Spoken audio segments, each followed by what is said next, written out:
Ini Mbak Dila, langsung nih.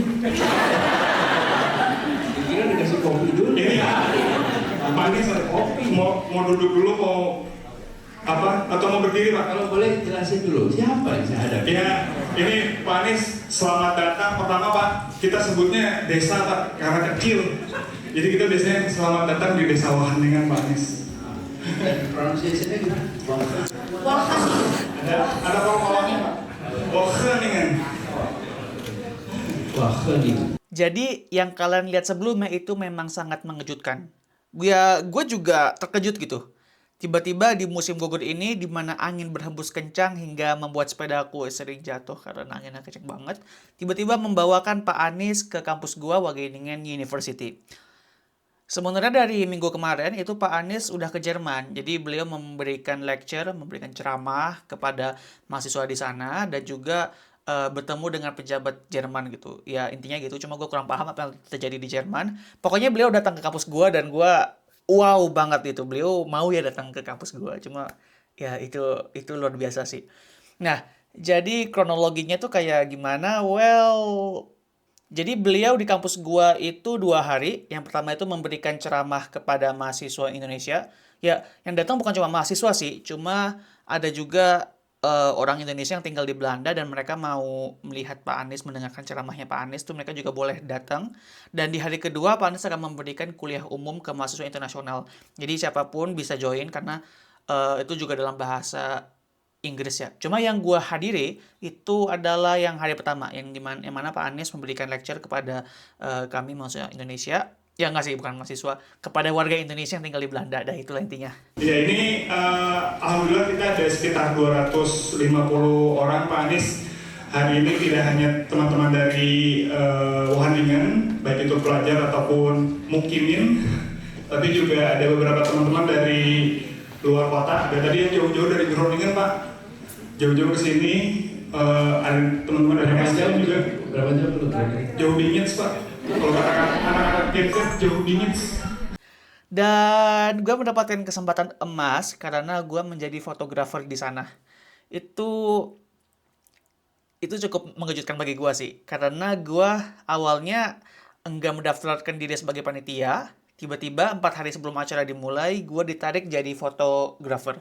Ya, seperti yang kalian tahu, kalau tugas fotografer atau media itu bisa keliling dengan bebas. Artinya gue bisa, orang lagi pada duduk, gue bisa muter-muter aja tuh ruangannya, gue ngambil foto-foto atau deket-deket sama Pak Anies gitu ya. Walaupun gue nggak ngomong sama beliau langsung, cuma setidaknya gue bisa mendekati beliau dan ceklek-ceklek. Ya, siapa sih yang nggak mau gitu. Cuma, itulah tugas gue selama acara. Jadi di media itu bakal ada 5 orang yang kerja. Gampangnya 2 orang fotografer, 2 orang videografer, sama 1 orang lagi live. Gua ngurusin apa? Gua ngurusin video sama live.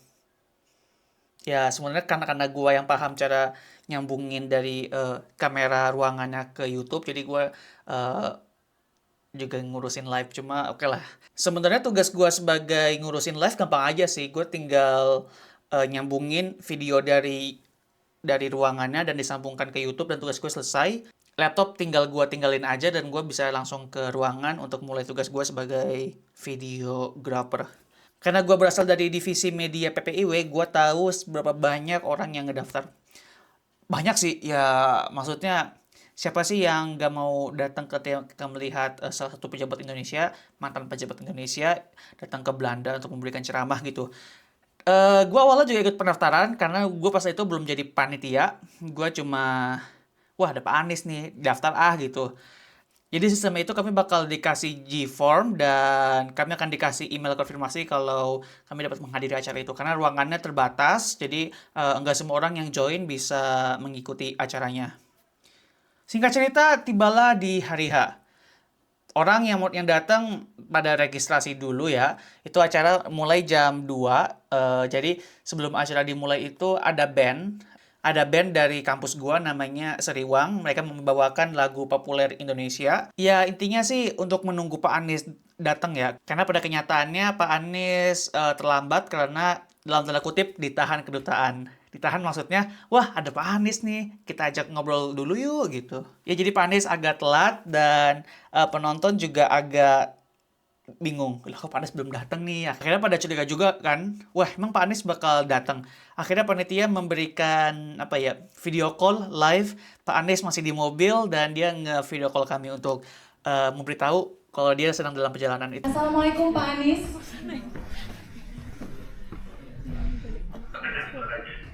Selamat sore. Kami adalah teman-teman.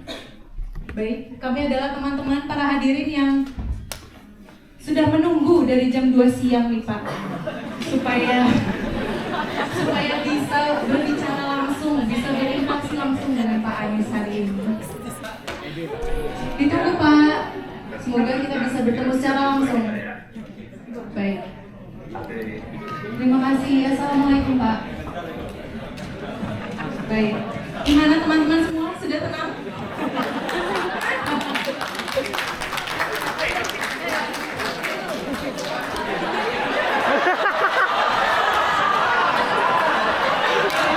Terus satu hal yang gua takjub itu konsumsi di sana. Konsumsi buat peserta ya, peserta nonton itu ada kue. Nggak tahu tuh kuenya nama kue apa, pokoknya enak banget. Itu gua nggak tahu siapa yang bikin, cuma gue pengen. Gue bakal nyari sih itu yang jual kuenya siapa, karena rasanya tuh mengingatkan akan rumah gitu. Teksturnya itu nyes banget gitu. Cuma abaikan lah ya itu. Jadi pas peserta lagi bingung-bingungnya apakah Pak Anies bakal datang, itu panitia bikin surprise. Jadi mereka ngebohongin kita kalau Pak Anies sudah datang. Jadi salah satu moderatornya itu masuk lewat pintu dan bilang, kita sambut Pak Anies. Ternyata yang lewat cuma panitia. Siap. Itu untuk mencairkan suasana. Sebenarnya sih untuk membeli waktu aja sih ya itu ya, karena belum datang juga Pak Anies ya. Tapi untungnya 10 menit kemudian Pak Anies datang dan akhirnya semua bisa duduk dengan tenang dan melihat Pak Anies mulai berbicara. Saya miris dengan laporan tentang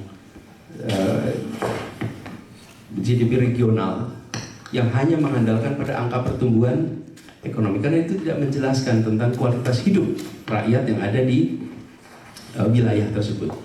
Kalau nanti Reni punya gagasan itu, bawa dong itu ke tempat global supaya kita bisa mengambil pelajaran dari yang kita miliki sendiri. Dan Indonesia punya banyak sekali pengalaman dalam pengelolaan itu.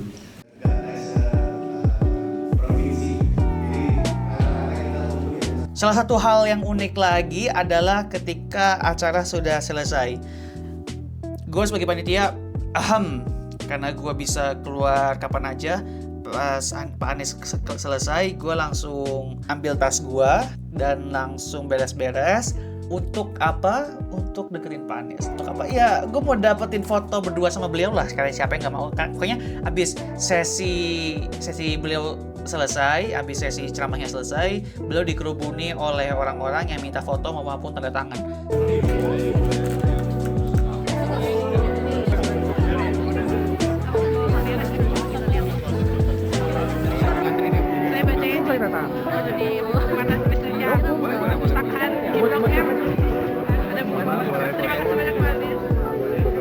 Temen gue ada yang berhasil dapat tantangan, ada juga yang berhasil dapat kalimat motivasi di bukunya. Dan beliau itu humble banget karena beliau itu menjaga kontak mata. Pokoknya dalam satu kesempatan gue berhasil ngomong sama Pak Anies.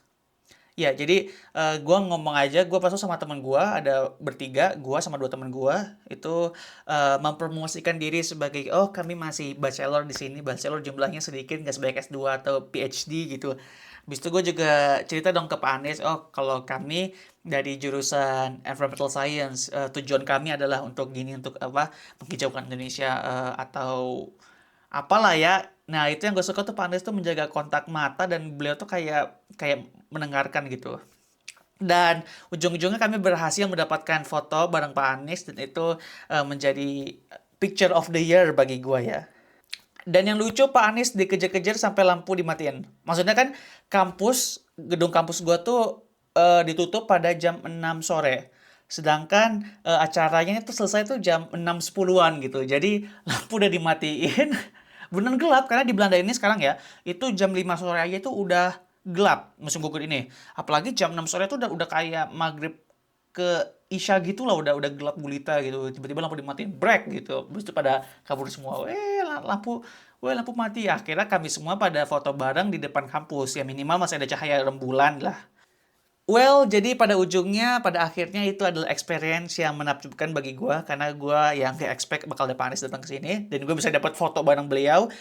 Dan gue berharap bakal makin banyak tokoh inspiratif dari Indonesia yang bakal berkunjung ke kampus gue untuk memberikan motivasi kepada kami mahasiswa. Bagaimana kami bisa berkontribusi terhadap negara kita Indonesia.